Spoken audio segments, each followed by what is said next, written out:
Okay, good morning. So my name is Gearóid Súilleabháin. For those of you who don't know me, I'm the head of the Department of Technology Enhanced Learning, and I'm going to be your MC for the day. It's a real pleasure to welcome you all to this conference. Thank you for coming. I hope you'll be glad you came, and that the day will give you a chance, or lots of chances, to learn, to listen, to talk and share, and to meet old and new friends and colleagues. So our schedule is a full one though, so while we want you to feel very welcome and at ease, we will be trying to keep everything on time, so forgive us please if at any stage you feel hurried or harried from one part of the day to another. Now, as it happens, our agenda is a relatively simple one. We don't have a lot of parallel sessions taking place around the campus. The only choice you have to make, in fact, isn't until after lunch, when we'll be offering a choice of just two different parallel sessions, both of them happening in rooms that are right beside each other, and you'll be well acquainted with the place by then anyway, I think. So there's lots of ways to check the program, to check the agenda as well. You can use the QR code on the badges. You'll also find up here that we have that QR code as well. There's a few digital displays around the place. And importantly, we have a number of staff around the place, so please don't hesitate to ask them any questions you might have, big or small. They're here to help. In terms of housekeeping, I'm required to say that in the unlikely event of a fire, we'll be making our way back out that way, so back out the way you came in, essentially. The bathrooms are located back along the main corridor, as you may know. There's EduRoam available for those who have it, and there's guest Wi-Fi for those who don't, and those details are on the screen behind me. Do consider putting your phone on silent, just as a way to avoid drawing any accidental attention to yourself. Still sort of on the subject of phones, one of our sponsors today is Brickfield Education Labs. They're providing a transcription service that allows you to receive the live transcript of what our contributors are saying on your smartphone or, well, any other connected device, really. All you have to do is use the QR code that you'll find on the screen again behind me, and the transcription text can be downloaded afterwards as well. So open education is about making things more accessible and more reusable. So a service like this supports that in a very practical way. If you want to find out more about this and other accessibility services from Brickfield Labs, their CEO, Gavin Hendrick, is right here, and his staff are with us today. So just to talk you through the sequence and location of things for the morning, essentially. So it's a busy enough morning until our tea and coffee break at 11:45, but all the action is happening right here in this room. We have a series of opening talks. Then we're going to have our first keynote. Then a series of quick fire Gasta talks. The break will then take place in the Nexus area, which I think most of you have seen at this stage. So that's a 15-minute break. And after that, we'll be back here again for the panel discussion. Okay, so that's all of that, I think, in terms of those details. So before I pass you on to Professor Cross, I just want to offer some thanks and appreciation. So first of all, sincere thanks to HEA for the invitation to host this event. It's a great privilege, a great opportunity for MTU. Particular thanks to Colin Lowry, who's somewhere here in the audience, for all of his help and support in putting the event together. And thanks also to our contributors, our chairs and sponsors, and really to everyone attending and making this conference possible. A big shout out as well to our own gang of helpers here in MTU. In particular, I want to thank staff of the Department of Technology Enhanced Learning, including our conference operations manager for the event, Marta Gira, and our AV manager, Brendan Flaherty. Now it gives me great pleasure to welcome on stage our Vice President for Academic Affairs and Registrar, Professor Christine Cross, to open the conference formally. Thanks very much, Christine. Thanks, Gearóid. Good morning, everybody. It's my great pleasure to welcome you all to Cork and to Munster Technological University for today's National Open Education Conference. I'm so pleased that MTU is hosting this event on behalf of the HEA, and I want to begin by warmly welcoming colleagues from across the higher education sector and beyond.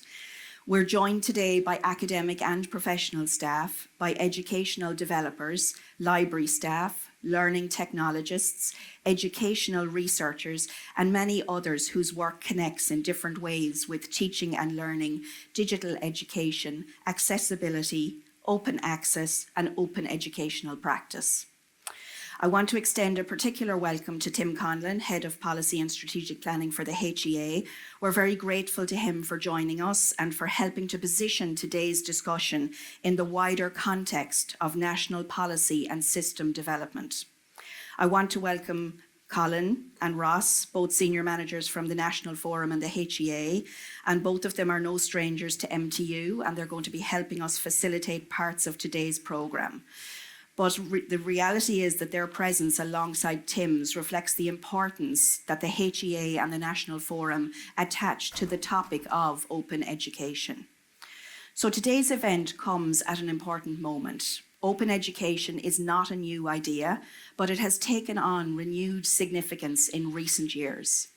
At its heart, open education asks us to think carefully about how knowledge is created, shared, adapted, and sustained. It asks us to consider who has access to educational opportunity, who is included in the design of learning, and how institutions can work more collaboratively for the public good. Those questions are very much aligned with MTU's own mission and values. In our strategic plan, MTU commits to lead transformation through education. We describe ourselves as inclusive, engaging, dynamic, and bold. And we also commit to empowering people for a successful future in a globalized world. Open education speaks directly to that ambition. It is about widening access. It's about supporting learners. It's about collaboration and partnership. It's about creating and supporting educational resources and practices that can travel beyond the boundaries of a single module, program, or institution. And it is about recognizing that teaching and learning are enriched when we share what we do and learn from one another. This is also why today's event is so closely aligned with the HEA strategy for teaching and learning in higher education. That strategy identifies open education as a strategic enabler of collaboration, innovation sharing, and inclusive access to high-quality teaching and learning resources. It also places emphasis on maintaining and expanding the National Resource Hub for Open Educational Resources, developing a national policy statement on open education, and supporting higher education institutions in developing open education policies, open licensing, and the sharing of materials. Another important development is the HEA's Open Education Advisory Group. This group provides advice to the HEA executive on issues relating to open education, including the enhancement of open educational resources and open educational practices. I'm pleased to note that today's conference chair, Dr. Gearóid, is a member of that advisory group, and I know a number of other members are here today also to mark this milestone event for the group.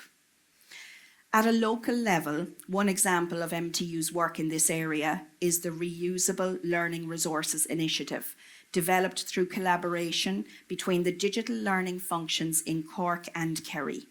This initiative supports our staff to develop high-quality, media-rich, open educational resources, including video, animation, interactive materials, and other digital assets that can be adapted and reused across disciplines.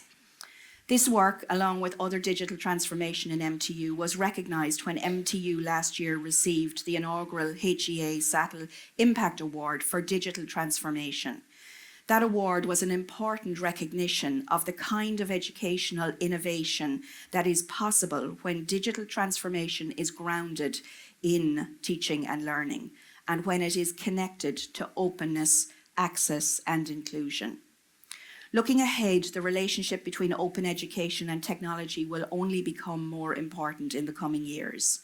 Generative AI is already raising significant questions for higher education about authorship, assessment, academic integrity, access, equity, digital capability, and the ownership of knowledge.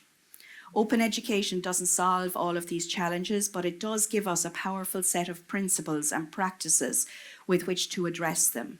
Sharing, collaboration, transparency, adaptability, inclusion, and public value. So today's programme represents that breadth.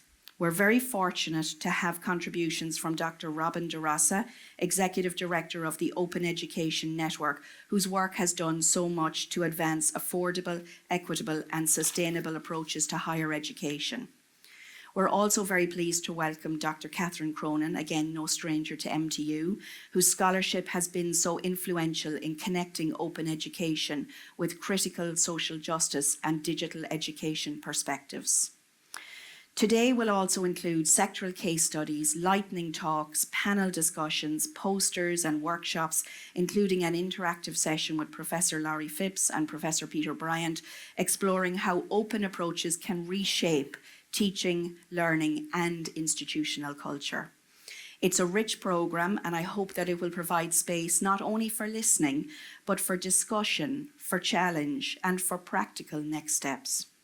So I hope today will be an opportunity to reflect on what has already been achieved across the higher education sector, but also the opportunity to ask what comes next.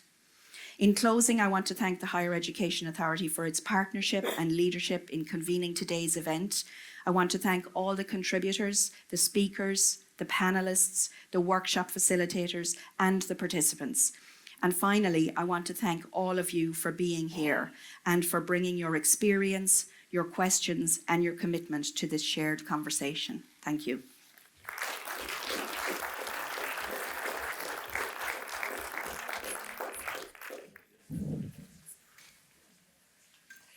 Okay, many thanks, Professor Cross, for those words of welcome and for opening the conference.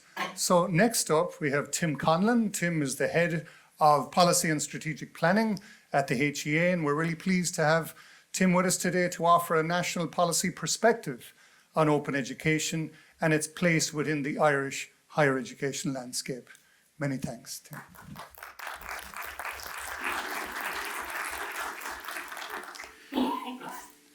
Thanks, Gearóid. And sorry, if the laptop makes it look as if I'm terribly structured, I'm not, don't worry. And thank you, Christine, for your opening comments. You said a lot of the things I should say, but I never actually do. So I wanted to start by saying, we all have sort of good days and bad days, in terms of anyone's job or what you do. And this is a very good day. And I'm very lucky to have the kind of role that I have, where in the Higher Education Authority we can think about transforming the strategic development of open education and teaching and learning. But as I'm sure all of you who know, who interface with myself and Conlon and Ross, we have some level of expertise, but we really leverage the expertise of those of you in the room who actually really know what you're doing. And it goes to the point and the role of the HEA. We're an unusual body in international context in that we sit between ministry, government, and higher education institutions. And we have a regulatory function to make sure that systems behave and do what they're supposed to do and spend money in the way that they're supposed to. But we also have an enhancement role, and that becomes far more evident on the teaching and learning side, where we have an opportunity and time to do fun things like this, as you've said, for the listening, the discussion, the challenge, and the next steps. And an event like this today very much informs us in terms of what those next steps might be, and it convinces us and of the possibilities. And that's why I say I have one of the best jobs in the world, because I get to go out and speak to people like you and listen to what could we achieve and how might we go about it. And then we have to go and see, can we get resources and can we make things happen? So this is not a talking shop or an echo chamber. This is really useful. It really informs national policy at its most basic. And we've worked over the years with Gearóid and people like Iron Sheridan on things like what used to be the CIT Extended Campus and the kind of open and extended work that you do. In MTU, for example, that's now become common across the higher education landscape, and those things aren't always recognised, so I really want to recognise that today. I've done quite a bit of work myself on the research side with the National Open Research Forum, which is very much about open resources and sort of that public mandate for research outcomes, outputs, to be advanced and to be openly available and as open as possible, and as accessible as possible and usable. But we haven't thought about that too much in the teaching and learning context. And as I was thinking about that today, for example, in the Irish Language Act, we have a requirement coming at us that 30% of higher education provision, public sector provision, would be available to the Irish language. Now that's a fairly heavy requirement now on a higher education system to produce graduates, let's say 30% of graduates, who, for example, could transact to the Irish language. Now we don't have any base or any structure to facilitate or enable that. But open practice and open education, for example, could be one of the ways in which you can take up practice across the whole system. We can all work together in a national interest to progress an agenda. So there's nothing off the shelf in terms of curricula. If you wanted to do cosmic physics through the Irish language, there are cosmic physics experts, but they might not necessarily have the Irish language. There are Irish language and linguistic experts and so on. So to bring everyone together is something you can really do in an open space. So that's just one example of an opportunity of the way this kind of work is tradable. Now, when I use expressions like tradable, business and economy and a higher education concept, I'd have been ran out of the room 20 years ago for talking about those kind of things. But I wanted to mention that too, because it's not that I necessarily believe in that, but I have mentioned the resources conversation. So if we want to get more resource for what we want to do, for more open education, for example, for more collaborative practice, we have to make a case to government who are trading off hospital beds, patient waiting lists, and investment in higher education, our student accommodation, all this kind of thing. So we have to make a case for what we do and evidence what we do. So again, an event like this today is really important to evidence what we do so that it empowers the HEA in terms of the arguments we make in estimates process to invest in these kind of things. But it's important for another economic reason as well too, which is that whether we like it or not, higher education and education itself is more and more an internationally tradable commodity. We are in an international market for students. We are in an international market for foreign direct investment, or for investment more generally. We're in an ever more highly competitive environment with the appearance of artificial intelligence, for example, and what that's going to mean for our graduates, for their employability, for enterprise, for our economy, and so on. And there are two ways of going about that. In an international context, we can be more enclosed. We can shut down, we can have the whole de-globalization conversation, or we can say, hang on a minute, we're part of this and we have to show our strength and show our opportunities and our possibilities. And again, I think the open education environment is one of the ways in which we do that, because it's a shop window. In this shop window, here openly shared, is the quality of what we do in Ireland. It's the quality of our offering to students. It's our openness and willingness to engage with others and to be innovative and to think about what we do. And so there's a risk to that. You lose maybe some of your competitive edge. It's the same argument we had at the National Open Research Forum in terms of open research. If you share everything openly, well, what happens to the IP? What happens to to your ownership of that? But I think as a nation and perhaps our place in the world and globally, we're probably beyond that conversation. So we have to be better, to share, to be open, to collaborate, and in that way overcome some of the many challenges. But as we do that, we're also creating a shop window for the quality of what we do in Ireland, for the quality of the conversations we have, for the quality of the things that we think about in higher education, for the kind of students that we want to create who can think about where their place in the world, who can understand all of the information, true, false, coming at them, filter that. That's a whole advertising piece for the quality of Ireland's higher education system and our research system and the quality of our graduates and the quality of our academics and researchers. And that then underpins the economic conversation around about FDI and those kind of things. So I make that connection between education, higher education, research and economy, knowing that maybe it's not the way we should have to think about things, but we can't be ignorant of it either in terms of the way the world works. So I'm really looking forward to the conversations today, and everyone telling me I'm wrong and change my mind, and feel free to do so. As I said, that's why I'm here. I'm here to learn as well too. So I really look forward to the conversations, the contributions. Can I thank you, Christine and Gearóid, for all the work on organising and putting this event together. I really appreciate it, and all your colleagues, and indeed my colleagues Ross and Colin and Emma for all the work they've done on this, and indeed the advisory committee and everyone who works in the background making all these things happen. Because as I say, we in the HEA equally internationally trade off your reputations and the way that you empower us. So I really appreciate that, and it's great to be here today. I look forward to hearing all the conversations and discussions as we go through the day. Thank you very much.